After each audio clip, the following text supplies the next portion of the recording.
అందరికీ నమస్కారం అండి. నా పేరు షిరీన్ శ్రీరామ్. నేను ఒక సినిమా దర్శకుడిని. నేను ప్రేమించొద్దు అని ఒక పాన్ ఇండియా మూవీ తీశాను.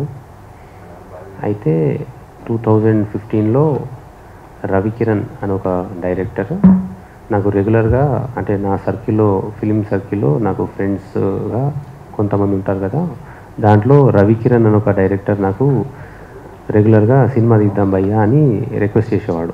అయితే అతను ఒకసారి ఒక ఫేస్బుక్లో ఒక పోస్ట్ పెట్టినాడు. ఆ పోస్ట్ దేని గురించి అంటే, ఒక అమ్మాయిని 2 అబ్బాయిలు చంపేశారు. సో అది నాకు చాలా ఇంట్రెస్టింగ్ అనిపించి నేను రవికిరణ్కి ఈ లైన్ మీద మనం సినిమా తీద్దామని అక్కడి నుంచి నేను అతను ఒక 2-3 డేస్ అతను వర్క్ చేసిన తర్వాత ఇది నాకు ఇంట్రెస్టింగ్ అనిపించి ఇదే కథని నేను ఒక బస్తీ అమ్మాయి కథగా నేను మార్చి చేస్తున్న క్రమంలో నాకు సాయి రాజేష్ అని ఒక డైరెక్టర్ పరిచయం అయ్యాడు. అంతకుముందు తెలుసు నాకు అతను. సో అతను నాకు ప్రొడ్యూసర్గా పరిచయం అయ్యాడు. ప్రొడ్యూస్ చేస్తానని చెప్పాడు నాకు. ఒక 1 ఇయర్ నా టీంతో, 6 మెంబర్ టీంతో నేను అక్కడ వర్క్ చేశాను డైరెక్టర్గా. సో 1 ఇయర్ మేము స్క్రిప్ట్ ఫినిష్ చేసినాము. సినిమా ఎంతకు అవుతలేదు అని డిలే అవుతుంది. అతను సినిమా చేస్తాను అని డిలే చేశాడు చాలా. ఇంకా 1 ఇయర్ అయిపోయాక నేనే మెసేజ్ పెట్టి వెళ్ళిపోయా. నేను అప్పుడేం నాకు అతనితో డిఫరెన్సెస్ ఏం లేవు. ఎందుకంటే సరే ఫిలిం ఇండస్ట్రీలో ఉన్నాము, ఎదుటోళ్ళకి ఏం కష్టాలు ఉంటాయో మనకు తెలియదు అనే మైండ్ సెట్తో నేను చాలా హ్యాపీగా అక్కడి నుంచి నేను ఎగ్జిట్ అయినా. నేనేం గొడవపడలేదు. 2023లో చూస్తే అదే బస్తీ అమ్మాయి కథని, బస్తీ అమ్మాయి ఇద్దరు అబ్బాయిల్ని ప్రేమించే కథని ఈయన సాయి రాజేష్ అనేటైనా బేబీ అని ఒక బూత్ సినిమా తీసిండు. నేను బూత్ సినిమా అని ఎందుకు అంటున్నానంటే, నేను రాసిన కథ ఏదైతే బస్తీ అమ్మాయి అనగానే మనకు ఒక అమాయకత్వం, ఒక ఇన్నసెన్స్ కనిపిస్తుంది. ఆ ప్రేమించొద్దు సినిమా కథని ఈయన అది బూత్ సినిమాగా మార్చిండు. అయితే ఇనిషియల్ స్టేజ్లో నాకు ఇది అర్థం కాలేదు, ఏం చేస్తున్నాడు ఈయన అని. సో నాకు అది రియలైజ్ అయ్యి నా టీము మేమందరం రియలైజ్ కావడానికే మాకు చాలా టైం పట్టింది. కానీ నేను ఎక్కడ కూడా 2020లో చాలామంది అడుగుతారు ఎందుకు లేట్ వచ్చినామని. 2023 జూలైలో ఆయన సినిమా రిలీజ్ అయినప్పుడు నేను ఎక్కడ కూడా రచ్చ చేయలేదు, ఎక్కడ కూడా ఎవరికి చెప్పలేదు, నా క్లోజ్ ఫ్రెండ్స్ కూడా ఎవరు చెప్పలేదు. ఇది మొత్తము నేను డైజెస్ట్ చేసుకొని ఇదంతా ఎట్లా జరిగింది, ఏంది, ఇట్లా ఎందుకు చేసిండు, అసలు ఇది అదే కథనా, ఏమనుకుంటున్నాడు ఈయన అని నాకు అది రియలైజ్ కావడానికి చాలా టైం పట్టింది. తర్వాత నేను దీనికి సంబంధించిన ఎవిడెన్సెస్ అన్నీ కలెక్ట్ చేసి అప్పుడు నేను లాయర్ నిఖిలేష్ గారిని కలిశాను. నేను లాయర్ నిఖిలేష్ మనతో. సో నిఖిలేష్ గారిని కలిసి డిసెంబర్లో నేను వాళ్ళకి ఒక లీగల్ నోటీస్ పంపాము. ఏది, నువ్వు కాపీరైట్ ఇన్ఫ్రింజ్ చేసినావు, మీ సినిమాలో మేము రాసిన వాటిలో నీకు ఒక 20 నుంచి 30 సీన్స్ తగులుతున్నాయి సేమ్, నువ్వు కాపీరైట్ ఇన్ఫ్రింజ్ చేశావని లీగల్ నోటీస్ పంపాము. ఆ లీగల్ నోటీస్ పంపితే యాక్చువల్లీ ఇవి ఇంత తప్పు చేసినా కూడా ఒక క్షమించుతూనే వెళ్ళిపోతుంది. అంటే అంత మైండ్ సెట్ ఉన్న పీపుల్ మనం. కానీ ఆయన ఏమన్నాడు అందులో లీగల్ నోటీస్ రిప్లైలో, షిరీన్ శ్రీరామ్కే నేను కథ చెప్పినా అని అన్నాడు. ఆయనట నా కథ చెప్పిండంట. ఆయనకంత సీన్ లేదు, ఆయనకంత కేపబిలిటీ లేదు. ఎందుకంటున్నా అంటే 2015లో హృదయకాలయం అనే ఒక సినిమాకి టీజర్ డైరెక్ట్ అండ్ ఎడిట్ చేసి ఇచ్చిన ఆయనకు ఫ్రీగా అంటే రిక్వెస్ట్ మీద ఎడిట్ చేసి ఇచ్చిన ఆయనకు నేను. అది యూట్యూబ్లో 1 మిలియన్ వ్యూస్ వచ్చింది. అది ఆయనకు అది పబ్లిసిటీగా ఉపయోగపడింది. అంటే తనకు ఫేవర్ చేసిన వాళ్ళని కూడా వెన్నుపోటు పొడవగలే అంత గొప్ప మనస్తత్వం ఉన్న పర్సన్ సాయి రాజేష్. అయితే అప్పుడు కూడా నేను పబ్లిక్ ఎప్పుడు రాలేదు. ఈ నోటీస్ నాకు రిప్లై వచ్చిన తర్వాత కూడా నేను నిఖిలేష్ గారు నేను వెళ్ళి రాయదుర్గం పోలీస్ స్టేషన్లో కేసు ఫైల్ చేశాం. ఇది ఎప్పుడు ఫిబ్రవరిలో ఫైల్ చేశాం. ఇంతవరకు నేను ఎక్కడా కూడా మీడియా దగ్గరికి వెళ్ళలేదు. అయితే మీడియాలో 2 డేస్ తర్వాత మీడియాలో కొంచెము దాని గురించి ఇన్ఫర్మేషన్ కరెక్ట్గా రాలేదనమాట. నేను యాక్చువల్లీ పోలీసు కేసు పెట్టిన తర్వాత మీడియాలకు ఎట్లా వచ్చిందో నాకు తెలియదు. వాళ్ళ లీక్స్ వాళ్ళకు ఉంటాయి, వాళ్ళ సోర్సెస్ వాళ్ళకు ఉంటాయి. వాళ్ళు తీసుకున్నారు, దాని నుంచి తీసుకొని పేపర్లో రిపబ్లిక్ టీవీ అంత పెద్ద రిపబ్లిక్ టీవీ, టైమ్స్ నౌ అంత పెద్ద ఛానల్స్ వెబ్సైట్లో ఆ న్యూస్ వచ్చింది కాబట్టి క్లారిఫికేషన్ చేసుకోవాల్సిన అవసరం నాకు ఉంది కాబట్టి నేను బయటికి వచ్చి ఒకే ఒక రోజు క్లారిఫికేషన్ ఇచ్చుకున్నా. అది దీనిలో కొన్ని న్యూస్ కొంచెం అంటే మొత్తం క్లారిటీ ఇచ్చాను దాని గురించి. ఒక 1 డేనే ఇచ్చిన, మళ్ళీ కూడా రచ్చ చేయలేదు. నేను ఆ రచ్చ చేయలేదు అసలు. అట్లాంటి ఇంటెన్షన్ నాకు లేదు. ఎందుకంటే నేను లీగల్గా వెళ్తున్నా, నాకు మన లీగల్ సిస్టమ్ మీద నాకు పూర్తి నమ్మకం ఉంది.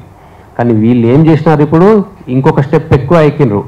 ప్రతి ఒక్క ఫిలిం అసోసియేషన్కి వెళ్ళి ప్రతి ఒక్క chamber, Telangana film chamber, Telugu film chamber, మీకు producers council, writers association, directors association అన్నిట్లో ఆ లెటర్లు రాయడం స్టార్ట్ చేసేది. షిరీన్ శ్రీరామ్ లాంటోడు అంటే దాని మీనింగ్ ఎట్లా అంటే ఇట్లాంటి ఇండివిజువల్స్ని మనం పనిష్ చేయాలి, షిరీన్ శ్రీరామ్ లాంటి వాళ్ళు ఇండస్ట్రీలో ఉండొద్దు అనే రేంజ్లో చెప్పిండు. సో ఇప్పుడు నేను రిప్లైగా తెలంగాణ ఫిలిం ఛాంబర్ వాళ్ళకి నాకు తెలంగాణ ఫిలిం ఛాంబర్లో మెంబర్షిప్ ఉంది. నేను రిప్లైగా వాళ్ళకి ఏం చెప్పానంటే, నేను ఇది లీగల్గానే వెళ్ళాలనుకుంటున్నా సార్. నేను actually Telangana film chamber president secretary గారితో కూడా మాట్లాడితే మీరు లీగల్గా ఉంది కదా, మీరు లీగల్గానే వెళ్ళండి అని సూచన ఇచ్చినారు. కానీ అక్కడ కూడా నేను ఎప్పుడు ఏంటిది ఇట్లా నేను బద్నాం చేయాలి అనే ఇంటెన్షన్తో లేను. కానీ లీగల్గా ఉన్న మ్యాటర్ని ఈయన ఎందుకు అన్ని ఛాంబర్లలో వెళ్ళి నా పేరు బద్నాం చేస్తున్నాడు? ఎందుకు అనంటే ఇక దొంగ దొరికిపోయాడు కాబట్టి ఫస్ట్ వీళ్ళని బద్నాం చేద్దాం, వీళ్ళని ఎట్లయినా ఒక మెలైన్ చేస్తే అప్పుడు ఏమంటారు తాను ఎస్కేప్ కావచ్చు అని ఒక చాలా పెద్ద కుట్ర చేసిండు. ఇలా మెయిన్గా ఏంటంటే నాకు హైయెస్ట్ థింగ్ కాలింది ఏంటంటే, నేను ఒక నా దగ్గర ఎంతో స్టఫ్ ఉంది కాబట్టి ఆయన నన్ను హృదయకాలం ట్రైలర్ నేను చేయించగలుగుతా అని ఆయనకు నమ్మకం కలిగింది.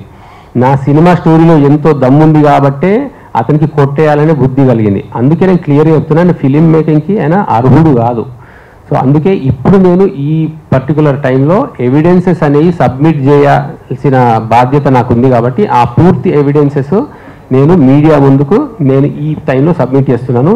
నేను ఛాంబర్లో సబ్మిట్ చేస్తాను, తెలుగు ఫిలిం ఛాంబర్లో సబ్మిట్ చేస్తాను, తెలంగాణ ఫిలిం ఛాంబర్లో కూడా నేను సబ్మిట్ చేస్తాను.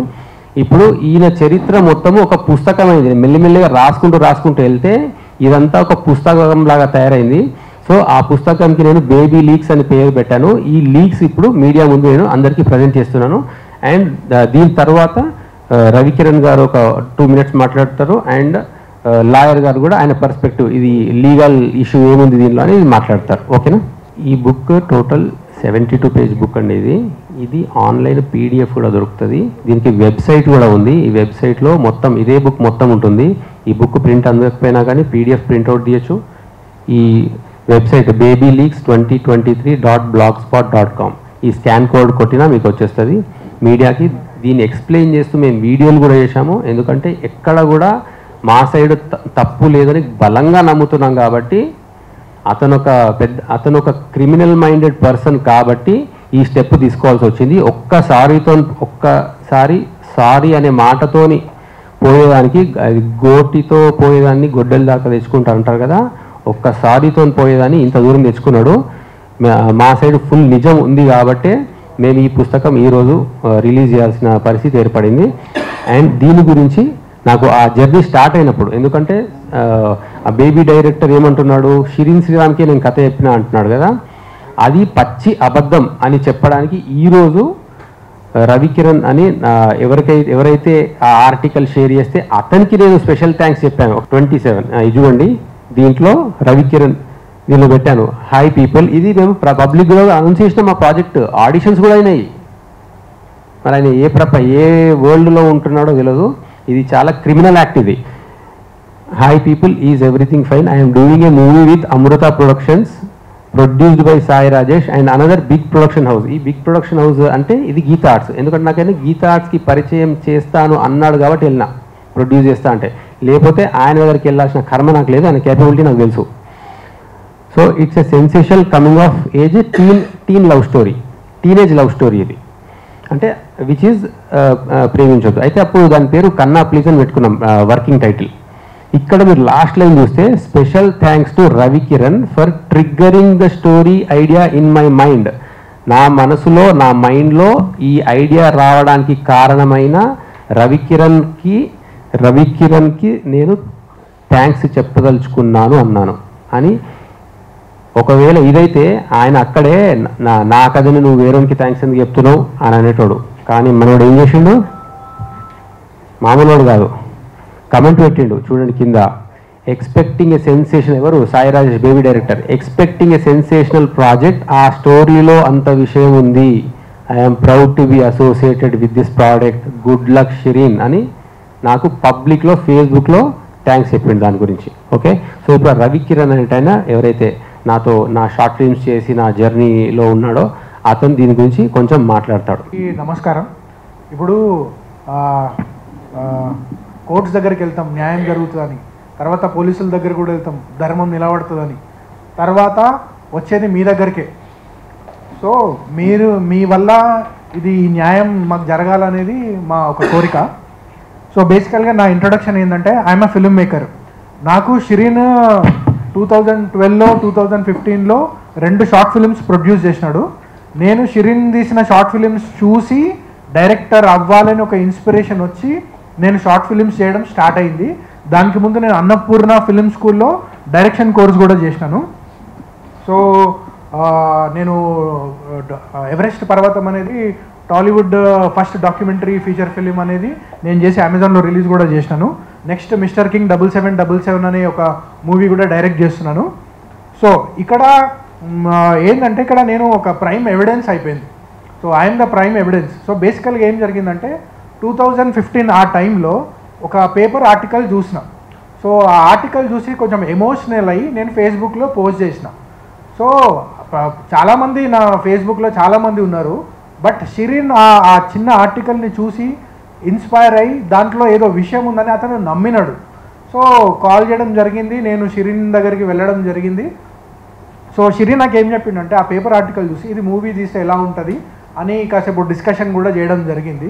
సో తర్వాత నాకు షిరీన్ ఏం చెప్పినాడంటే, ఇట్స్ ఆ ఒరిజినల్ స్టోరీ, దానికి ఎవరు, ఆ అమ్మాయి ఎవరు, ఆమె బ్యాక్గ్రౌండ్ ఏంది, ఆ అబ్బాయిల బ్యాక్గ్రౌండ్ ఏంది, ఎవరు ఇదంతా చేయాలనుకున్నాం, అదంతా ఏమి ఇన్ఫర్మేషన్ లేదు. ఆ చిన్న ఆర్టికల్లో ఏముందంటే, ఒక అమ్మాయి ఇద్దరిని ప్రేమించింది, ఆ ఇద్దరు ఆ విషయం తెలిసి కలిసి ఆ అమ్మాయిని చంపే ప్రయత్నం చేసినారు అనే ఒక ఆర్టికల్ షిరీన్ని తీసుకొని పూర్తిగా స్టార్టింగ్ నుంచి స్క్రాచ్, ఆ అమ్మాయి అడల్ట్ అయితే బాగుంటుందా, కాలేజ్ స్టూడెంట్ అయితే బాగుంటుందా, ఇవన్నీ ఆలోచించి ఫైనల్గా స్కూల్ స్టూడెంట్ అయితే చాలా ఎక్కువ ఇంపాక్ట్ ఉంటుంది, ఈ స్టోరీ చాలా ఎక్కువ మందికి రీచ్ అవుతుంది, ఒక స్కూల్ స్టూడెంట్ అయితే చాలా ఎక్కువ సింపతి కూడా వస్తుంది, అండ్ ఆమె మారే అవకాశం కూడా చాలా ఉంటుంది. ఎందుకంటే చాలామంది స్కూల్ పిల్లలు ఉన్నారు కాబట్టి వాళ్ళు ఒక డిఫరెంట్ డైరెక్షన్లో వెళ్తున్నారు కాబట్టి వాళ్ళని ఒక మంచి దారిలో పెట్టడానికి షిరీన్ ఆ డిసిషన్ తీసుకొని ఆ అమ్మాయికి ఒక స్కూల్ స్టూడెంట్ అనే ఒక క్యారెక్టర్ ఆమెకి ఇచ్చి ఈ మూవీ స్టార్ట్ చేయడం జరిగింది. సో ఆ అబ్బాయిల క్యారెక్టర్ కూడా ఒకడు పేదోడు, ఒకడు రిచ్ గై ఇలా ఉండాలనే ఆ క్యారెక్టరైజేషన్ కూడా షిరీన్ నా కళ్ళ ముందట ఇదంతా చెప్పడం జరిగిందనమాట. సో ఈ ఫిలిం కోసం స్టార్టింగ్ డే 1 ఫస్ట్ థాట్, మొదటి ఆలోచన నుండి ఈరోజు వరకు నేను షిరీన్ ట్రావెల్ మొత్తం చూస్తున్నాను. సో ఇక్కడ నేను చెప్పేది ఏంటంటే, ఇప్పుడు వాళ్ళు నిజం చెప్తున్నారా మేము నిజం చెప్తున్నా ఇదంతా తేల్చాల్సింది మనం కాదు. నేను లై డిటెక్షన్ టెస్ట్ కోసం నేను రెడీ. సాయి రాజేష్ రెడీయా? ఈరోజు నేను లై డిటెక్షన్ ఒక్కసారి కాదు 10 సార్లు వస్తా. 10 సార్లు నేను లై డిటెక్షన్ సిస్టంలో టెస్ట్ ఇచ్చి అది నిజమా కాదా అనేది గ్రాఫ్ ఏదో ఉంటుంది, అందులో ప్రూవ్ చేసుకోమని చెప్పండి. సాయి రాజేష్ని కూడా రమ్మనండి. ఒకసారి కాదు, నేను 10 సార్లు వస్తా, అతన్ని కూడా 10 సార్లు రమ్మనండి. ఎవరు నిజం చెప్తున్నారో అక్కడే తెలిసిపోద్ది. అంతే కదా? సో న్యాయం మా సైడ్ ఉంది కాబట్టి మాకు భయపడే అవసరం లేదు. ఈ కోర్టే కాదు, సుప్రీంకోర్టు, ఎనీ కోర్టు మేము రావడానికి రెడీ ఉన్నాం. సో అందులో ఏమీ ఇది లేదు. So coming to this post, Sai రాజేష్ని నేను 10 years బ్యాకే అన్బ్లాక్ చేసిన. ఎందుకు అన్బ్లాక్ చేసిన అంటే, ఐ డెంట్ ఫీల్ అతనితో నేను మందు కూడా కొట్టిన, పబ్స్ కూడా వెళ్ళిన, కానీ అతన్ని అన్బ్లాక్ చేయాల్సిన అవసరం నాకు వచ్చింది. ఎందుకంటే ఐ డెంట్ ఫీల్ గుడ్. ఆ పర్సన్ని చూస్తే నాకు నచ్చలేదు. ఎందుకు నచ్చలేదని నేను 10 years బ్యాక్ వచ్చి చెప్పాల్సిన అవసరం ఇదంతా లేదు. ఒక పర్సన్ నచ్చలేదంటే నచ్చలేదు, బట్ 10 years తర్వాత ఇదంతా జరగడం సో సాడ్. సో ఇక్కడ మెయిన్ థింగ్ ఏంటంటే, షిరీన్ అనే అతను ఒక ఫెలో ఫిల్మ్ మేకర్. ఒక సినిమా 9 years నుంచి చేస్తున్నాడంటే దానికి చాలా రెస్పెక్ట్ ఇచ్చి అతను చేసుకునే పని అతను చేసుకొని ఇవ్వాలి.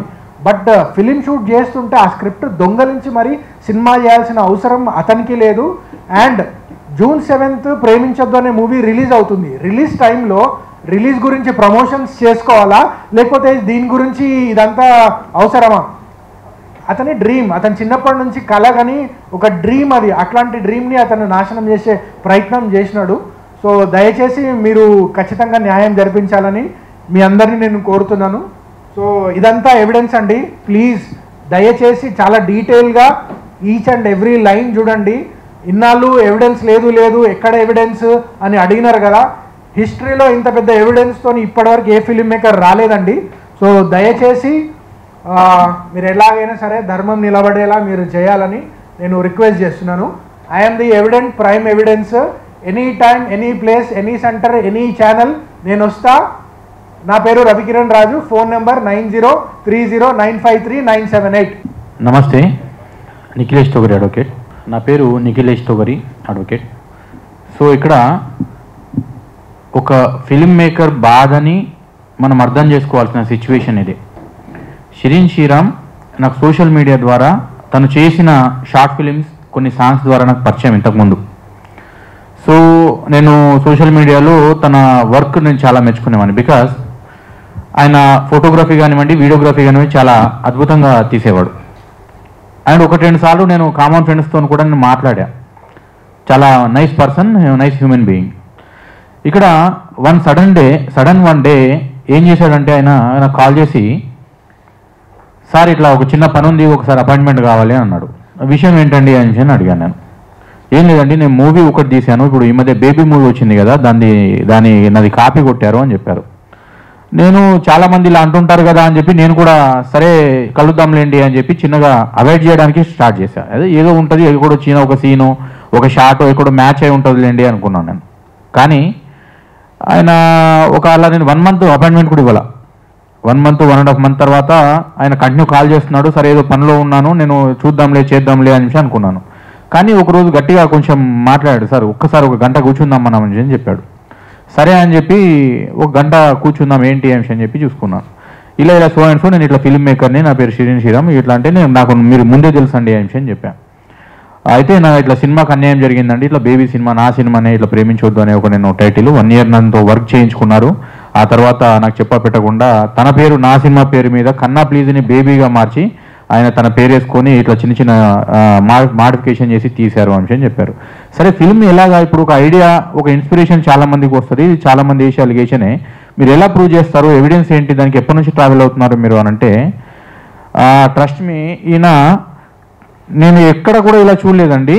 ఈయన ఎందుకు దాచుకున్నాడో, ఎలా దాచుకున్నాడో తెలీదు. ఇప్పుడు ఈ ఎవిడెన్స్లు తయారు చేసింది పాపం దానికోసమే. ఇక్కడ డేట్తో సహా 2014 నుండి ఇప్పటిదాకా అప్ టు డేట్ వరకు ఆయన ఏ పని చేసినా దాన్ని ఒక సాక్ష్యం రూపంలో భద్రపరచుకోవడం షిరీన్ శ్రీరామ్కి అలవాటు ఉంది. ఇక్కడ 2014 నుంచి ఏ కమెంట్ చేశారు, ఏ సోషల్ మీడియాలో ఏ పోస్ట్ పెట్టారు, ఏం మాట్లాడాము అనేది ఆయన త్రూ సోషల్ మీడియా ద్వారా ప్రతి దాంట్లో భద్రపరచుకొని జాగ్రత్తగా ఉంచుకున్నాడు.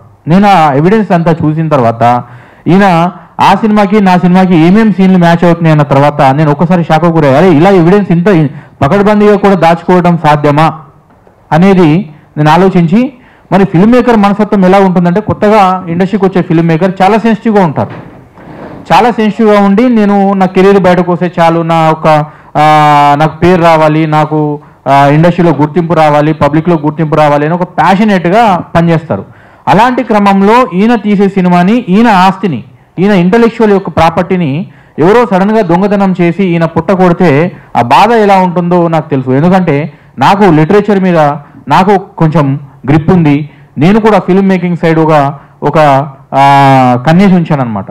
సో దానివల్ల ఒక క్రియేటివ్ పర్సన్ యొక్క బాధ ఏందనేది నాకు అర్థమైంది. అరే ఇలాంటి పర్సన్ అన్యాయం జరగకూడదు కదా అని చెప్పి నేను, సరే మరి మీ ఎవిడెన్స్ ఉంటే దాన్ని కేసు ఎందుకు ఫైల్ చేయలేదు, ఇన్ని రోజులు ఇంత లేట్ ఎందుకు చేశారు అని అడిగాను. మేము షాక్కు గురయ్యి టీం అందరూ డిస్కస్ చేసుకొని అందుకే బయటపడడానికి మాకు చాలా టైం పట్టింది సార్, ఎలాగైనా మనము దీన్ని నాకు మంచి గైడెన్స్ ఇవ్వండి అనేసరికి సరే అని చెప్పాను. ఇమీడియట్గా అబ్బాయి వెళ్ళి రాయదుర్గం పిఎస్ అండర్లో వచ్చింది, వీళ్ళు ఆఫీస్ పనిచేసిన ఆఫీసు 1 year పనిచేశారు వీళ్ళు ప్రీ ప్రొడక్షన్ కోసం, ఏది బేబీ సినిమా కోసం. ఆ రాయదుర్గం పిఎస్లో కంప్లైంట్ ఇస్తే పోలీసులు కూడా ఎవిడెన్స్ చూసి షాక్ అయ్యారు. అరే ఇంత గొప్ప ఎవిడెన్స్ దాచుకున్నాడు అబ్బాయి, ఇలాంటి అబ్బాయికి అన్యాయం జరగకూడదు అని వాళ్ళు కూడా కొంచెం సెక్షన్ ఆఫ్ లా చూసుకొని ఇచ్చిన కంప్లైంట్ మీద వర్క్ చేసి వాళ్ళు 420, 120B, 63A కాపీరైట్ యాక్ట్, ఆ తర్వాత 109 IPC సెక్షన్ల కింద కేసు ఫైల్ చేశారు. ఆ తర్వాత ఇది లీగల్ సిస్టంలో ఇన్వెస్టిగేషన్లో ఉంది. Okay, well and good. అయితే ఇప్పుడు కూడా ఏంటంటే తన మూవీ ప్రమోషన్లో ఆయన పని ఆయన బిజీ ఉంటే ఈయన మీద ఇంకా ఫాల్స్ అలిగేషన్స్ చేస్తూ కంప్లీట్గా ఈ యొక్క ఛాంబర్స్కి ఈయన మీద తప్పుడు లెటర్స్ రాస్తున్నాడు. దాన్ని చూసి కూడా సార్ నా సినిమా నేను రిలీజ్ చేసుకుంటున్నాను, నేను నా మీద తప్పుడు అలిగేషన్స్ చేస్తున్నారు అని చెప్పానంటే మరి ఏం చేస్తారు అని అంటే, నేను అది ఎవిడెన్స్ ఉన్నాయి సార్, ఇక తప్పదు కోర్టుకు సబ్మిట్ చేయాల్సిన ఎవిడెన్స్, నేను దాంట్లో కొంత భాగం మాత్రం నేను మీడియా ముఖంగా నేను నా మీద ఇంత నిందలు ఆల్రెడీ ఒక బాధలో ఉన్నా ఇంకో బాధని భరించలేను అని మీడియా ముఖంగా కొన్ని ఎవిడెన్స్లు తీసుకొని ఇలా మా అందరికీ ప్రతిసారి వెళ్ళే బదులు అందరికీ ఒకేసారి ఇలా ఇచ్చేసి సరిపోతుందని బుక్ రూపంలో తయారు చేసుకున్నారండి. ఇది ఎక్సిడెంట్. సరే, వాట్ ఎవర్. యాక్చువల్గా ఏంటంటే ఈ ఇష్యూ అనేది లీగల్ ఇష్యూ ఉంది, కోర్టులో ఇది ఉంది, నడుస్తుంది. చట్టం మీద అందరికీ నమ్మకాలు ఉన్నాయి. అండ్ ఇప్పుడు వచ్చే కొత్త చట్టాలు మీ అందరికీ తెలుసు, కొత్త చట్టాలు చాలా బలంగా రూపొందించుకున్నాయి. ఈ ఎవిడెన్స్ ప్రకారం కొత్త చట్టాలతోని ఇక ముందు జరగబోయేది ఏదైతే ఉంటుందో దాంట్లోంచి అఫెండర్ తప్పించుకునే ఛాన్స్ కూడా ఉండదు. మళ్ళీ ఫాల్స్ అలిగేషన్ చేసినందుకు మిగతా కేసులు కూడా ఇంకా వేరే కేసులు కూడా పెట్టే అవకాశం ఉంటుంది అబ్బాయికి. 100%గా ఆయన 3 డిమాండ్స్ చేస్తున్నారు. ఇది ఆ 3 డిమాండ్స్ని మీరు లీగల్గా తేల్చుకుంటారా లేకపోతే ముందే మీరు ఏదైనా సెటిల్మెంట్ చేసుకుంటారా అనేది అది మీ ఇష్టం. ఆయన 3 డిమాండ్స్ ఇచ్చారు. ఏంటి అంటే, ఒకటి, నిజాన్ని ఒప్పుకోండి, ఇట్లా ఫాల్స్ అలిగేషన్ చేయకండి, స్టోరీ నాది, నేను ఇలా కాపీ కొట్టాను అని నిజాన్ని ఒప్పుకోండి అందరి ముఖం ముందర అని చెప్పి ఒకటి డిమాండ్ చేస్తున్నారు. రెండోది, కాపీరైట్ యాక్ట్ ప్రకారం కంపెన్సేషన్ ఏదైతే ఈయన ఆస్తి, intellectual property has huge value. అంటే ఎట్లా అంటే, ఇప్పుడు ఒక నార్మల్ ఒక ఇల్లుకు ఒక రేటు కట్టొచ్చు, ఒక ప్లాట్కి ఒక రేటు కట్టొచ్చు, ఒక ప్రొడక్ట్కి ఒక రేటు కట్టొచ్చు. కానీ మీకు ఒక పదానికి, ఒక ఇంటలెక్చువల్ ప్రాపర్టీకి, ఒక స్టోరీకి దానికి రేటు కట్టడం అనేది చిన్న విషయం అవుతుంది. అంటే ఒక క్రియేటివ్ పర్సన్కి అనేది ఒక రేటు కట్టడం అనేది చిన్న విషయం అవుతుంది. సో కాపీరైట్ ప్రకారము ఇప్పుడు నెక్స్ట్ జరగబోయే ఏదైతే సినిమాలు అతను హిందీ అంటున్నారు, ఇంకా వేరే లాంగ్వేజ్లు అంటున్నారు, అన్నిటికీ ఈయన పేరు వేయాలనేది రెండో డిమాండ్. దాంతోపాటు ఇప్పటిదాకా వాళ్ళు ఏదైతే ఈయన ప్రాపర్టీ మీద వాళ్ళు సంపాదించుకున్న పేరు కావచ్చు, డబ్బు కావచ్చు, దాంట్లోంచి కూడా చట్ట ప్రకారం ఎంతైతే ఈయనకు షేర్ కావాలో అంతా డిమాండ్ చేస్తున్నారు. అలాగే మూడో డిమాండ్ ఏంటంటే, వీళ్ళు స్క్రిప్ట్ను అమ్మకూడదు అండ్ స్క్రిప్ట్ను వేరే భాషలోకి డబ్ చేయాలన్నా రీమేక్ చేయాలన్నా చట్ట ప్రకారం నాకే చెల్లుతుంది కాబట్టి అది కూడా నాకే ఇవ్వాలని శ్రీరామ్ గారు మీడియా ముఖంగా అందరికీ చెప్పదలుచుకున్నారు. సరే, ఇంకా మిగతా ఏవైతే ఉంటాయో మీకు ఏమైనా డౌట్స్ ఉంటే ఆయనని క్వశ్చన్ చేయొచ్చు. 100%గా ఆయనకి న్యాయం చేస్తుంది. గట్టిగా పోరాడదాం. ఇట్లాంటి ఎవిడెన్స్ ఉన్న కేసు ఒకటి ఉంది ఈ ఇండస్ట్రీలో. ఇంత పకడ్బందీగా ఎవిడెన్స్ చూసుకున్నాడు. ఆయనకు 100% న్యాయం జరగాలని ఆశిద్దాం. కొత్త చట్టాలు, కోర్టులు అన్నిటి నిజానికి మంచి పర్సన్కి ఎప్పుడు కూడా అండగా ఉంటాయి. మనం కూడా అండగా ఉందాం. ఆయనకి న్యాయం జరుగుతుంది. And thank you very much. Srinu గారు, ఒకసారి మీ పాయింట్ ఆఫ్ వ్యూలో. మనము వాళ్ళ సినిమా మీద నిజం ఒప్పుకోవడం రాస్తున్నాము. సెకండ్ది, compensation as per the copyright act. థర్డ్ది, ఆ సినిమాని డబ్బింగ్ చేయొద్దు, ఇంకా ఏ లాంగ్వేజ్లో తీయొద్దు. కానీ సినిమా మీద మా పేరు అని చెప్పారు కదా, అది మాకొద్దు. అది ఒక బూత్ సినిమా. ఆ బూత్ సినిమా మీద నా పేరు ఉండడం అనేది నాకే ఇన్సల్ట్. అట్లాంటి డిమాండ్ నాకు లేదు ఇది. ఓకే, సో అంతే అండి. ఏమన్నా క్వశ్చన్స్?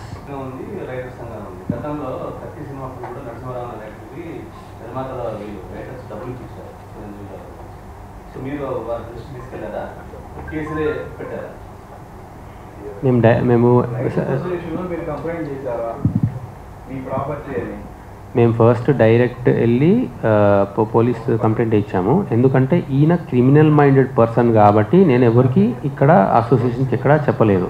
నేను డైరెక్ట్ అక్కడే చెప్పాను. ఎందుకంటే నేను ఆయన క్రిమినల్ మైండెడ్ అని బిలీవ్ చేస్తున్నా కాబట్టి ఆయన లీగల్గా అది ఉన్నప్పుడు కూడా ఈయన అందరి దగ్గరికి వెళ్ళి బద్నాం చేస్తున్నాడు. అదే బిహేవియర్. ఆయన చాలా చెప్పండి.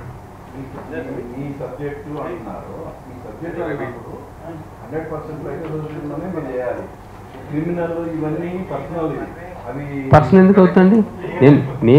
నేను I'm believing the system in the country.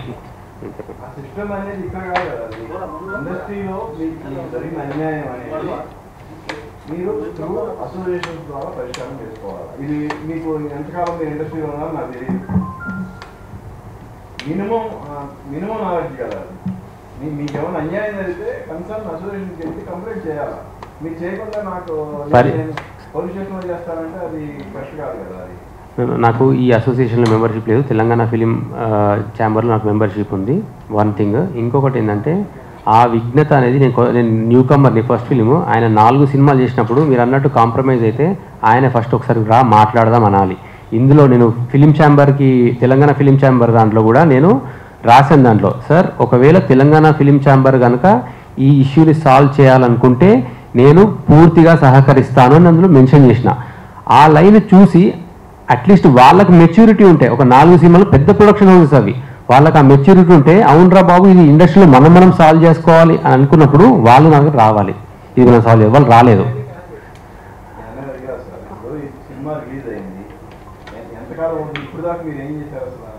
ఇందాక అదే కదా చెప్పాను. ఇంత పెద్ద ఎవిడెన్స్ చూపించి పుస్తకం ఆయన జీవిత చరిత్ర ఉంది సార్ దీనిలో. ఈజీగా రాదు కదా, చాలా టైం పడుతుంది. ఆయన జీవిత చరిత్ర ఉంది ఇందులో. ఈ పుస్తకం రాశాను నేను ఆయన గురించి. ఎవ్రీథింగ్ ఎవిడెన్సెస్ ఉన్నాయి. స్కామ్ అతని జీవిత రేట్స్ స్కామ్. ఇష్యూ అనేది మీ కథ అంటున్నారు. మీ కథని మీరు నిరూపించుకోవాలంటే కన్సర్న్ అసోసియేషన్స్కి వెళ్ళాలి. అవన్నీ వదిలిపెట్టి సినిమా రిలీజ్ అయ్యి సూపర్ హిట్ అయిన తర్వాత ఇంతకాలం తర్వాత వచ్చి మీరు ఎందుకంటే ఆయన ఇట్లాంటిది మళ్ళీ ఎప్పుడు జరగకూడదనే ప్లాన్తోనే వచ్చాను, ఐడియాతోనే వచ్చాను. ఇట్లా మళ్ళీ ఎవ్వరు ఇట్లాంటివి చెయ్యకూడదు అని అందరికీ బుద్ధి రావాలనే ఇంటెన్షన్తోనే చేశాను ఇది. ఫ్యూచర్ జనరేషన్స్లో ఎవరు ఇట్లా కాపీ కొట్టి వేరే ఇంటలెక్చువల్ ప్రాపర్టీని ఎవరు దోచుకోవద్దు, దొంగలించద్దు అనే ఇంటెన్షన్తో ఇంతసేపు ఆగి ఇంత ఎవిడెన్స్ కలెక్ట్ చేసి వచ్చినాం. అది మెయిన్ రీజన్. ఆయనకి ఏమైనా విఘ్నత ఉంటే ఆయన నాకు ఏ ఒక పాయింట్ ఆఫ్ టైంలో ఒక ఫోన్ కాల్ చేసినా కానీ అది బ్యాకప్ అయ్యేది. అంత పెద్ద వాళ్ళు కూడా ఉన్నప్పుడు కూడా ఒక్కసారి ఫోన్ కాల్ చేసి మాట్లాడొచ్చు కదా అని అంటే కాదు, ఈగోకి వెళ్ళిపోయింది ఆయన. రివర్స్ లో ఆయన నా మీద అలిగేషన్ ఇస్తున్నాడు. నేనే ఏమంటారు ఆయన కథ చెప్పినా రివర్స్ అలిగేషన్ చేస్తున్నాడు. అందుకే ఈ క్వశ్చన్స్ అని నన్ను 100 క్వశ్చన్స్ అడిగితే ఆయన 1,00,000 క్వశ్చన్స్ ఎదుర్కోవాల్సిన అవసరం వస్తుంది. ఇప్పుడు నేను ఒక పాయింట్ చెప్తాను. వీరశంకర్ ఉన్నాడు కదా ప్రెసిడెంట్ అసోసియేషన్, అతను నన్ను పిలిచి దీని గురించి మొత్తం అడిగాడు. నేను యాజ్ ఇట్ ఈస్ మొత్తం ఉన్నట్టు చెప్పిన. సో వాళ్ళు ఏమన్నారంటే మీ దగ్గర ఎంత డబ్బు ఉంది, ఎన్ని కోట్లు ఉన్నాయి, మీరు ఈ కేసు నిలబడగలరా అన్నాడు.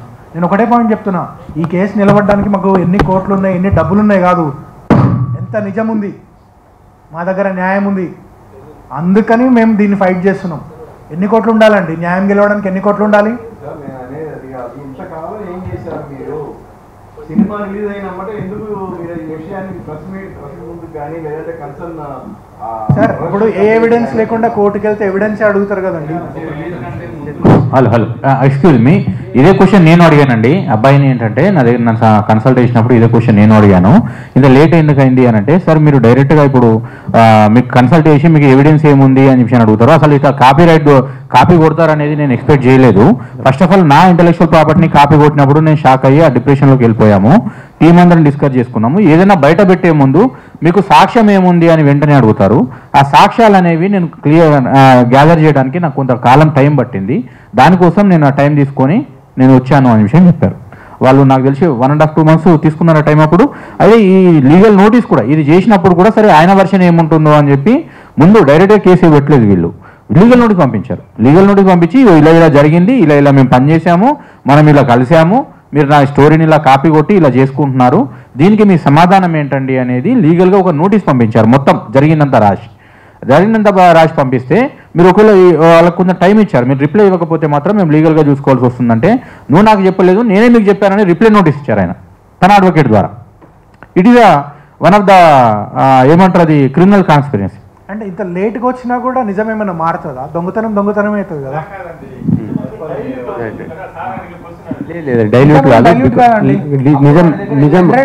నిజం ఎప్పుడు డైల్యూట్ కాలేదండి. చరిత్ర మొత్తం మీరు తిరిగేసి చదువుకోండి.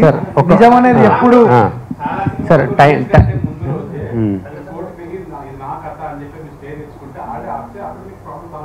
హిందీ ఆగుతుందండి. హిందీ ఫిలిం ఆగుతుంది మనకు. అది ఆగుతుందండి, హిందీ ఆగుతుంది. లాయర్ గారు చెప్తారు, చెప్పండి. సరే ఇది ఏదైతే ఉందో వాళ్ళు ఫర్దర్గా ఏదైతే ఇప్పుడు డిమాండ్స్ ఉన్నాయో దాంట్లోంచి మీ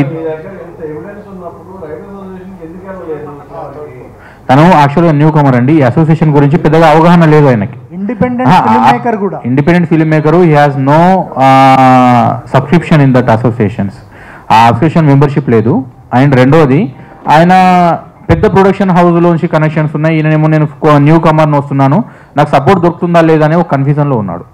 అదొకటి, దానికి కూడా అప్రోచ్ అవ్వలేదు. మేబీ ఇప్పుడు ఫ్యూచర్లో అప్రోచ్ అయ్యే అవకాశం ఉంది. సార్ యాక్చువల్లీ నేను ఇంతకుముందు కూడా చెప్పాను కదా, నేను ఫస్ట్ టైం ఫిలిం మేకర్ని. అక్కడ తెలంగాణ ఫిలిం ఛాంబర్కి, లేకపోతే ఈ డైరెక్టర్ ఎవరైతే ఉన్నాడో 4 సినిమాలు తీసినాడు ఆయన. తెలంగాణ ఫిలిం ఛాంబర్కి నేను ఆ సూచన చేసిన, ఏంటిది సార్ మీరు కనుక ఒకవేళ దీనికి సపోర్ట్ చేస్తే నేను కంపల్సరీ ఇక్కడే సాల్వ్ చేస్తాను. ఆ సూచన నేను చేసిన. ఇందులో ఎవ్వరు పెద్దోళ్ళైనా కానీ ఒక్కరికైనా ఆ థాట్ వచ్చుంటే, అవునరా బాబు దీన్ని ఇక్కడే క్లోజ్ చేద్దాము అని అనుకునేటోళ్ళు వాళ్ళు. నన్ను అడగడం కాకుండా ఆ పెద్దవాళ్ళని అడగాలి ఆ విషయము.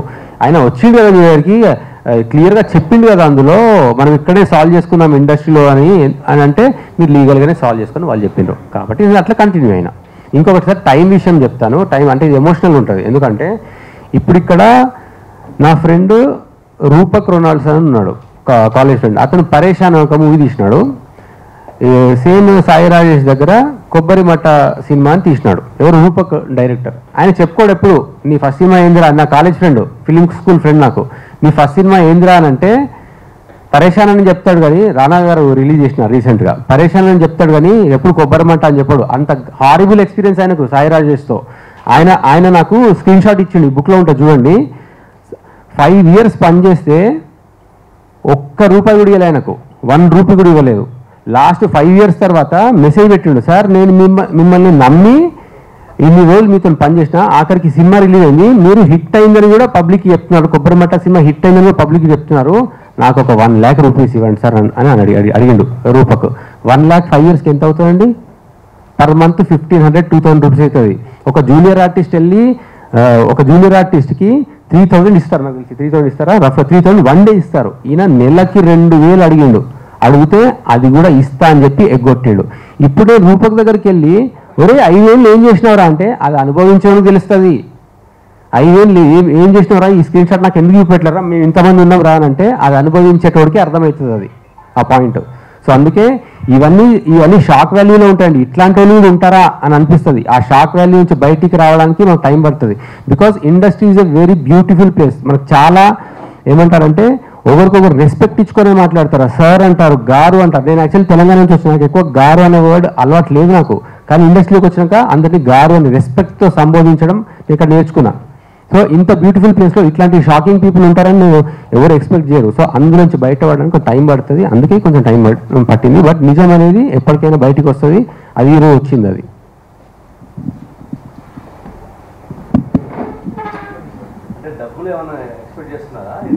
సార్ ఇక్కడ సెకండ్ డిమాండ్ ఉంది, compensation as per the copyright act 1952. అంటే అది ఫైనల్ తీర్పు ఏదైతే ఇస్తారో వాళ్ళ దాన్ని బట్టే వెళ్తాం. అది కోర్ట్. ఇది ఇప్పుడు నేను దీన్ని ఏం పెట్టాను, తెలంగాణ ఫిలిం ఛాంబర్లో నా మీద అన్ని ప్లేసెస్లో అలిగేషన్స్ చేస్తున్నారు.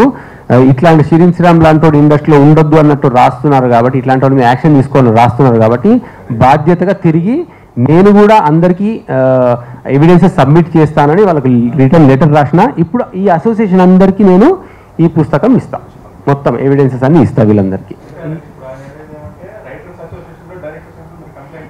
ఇప్పుడు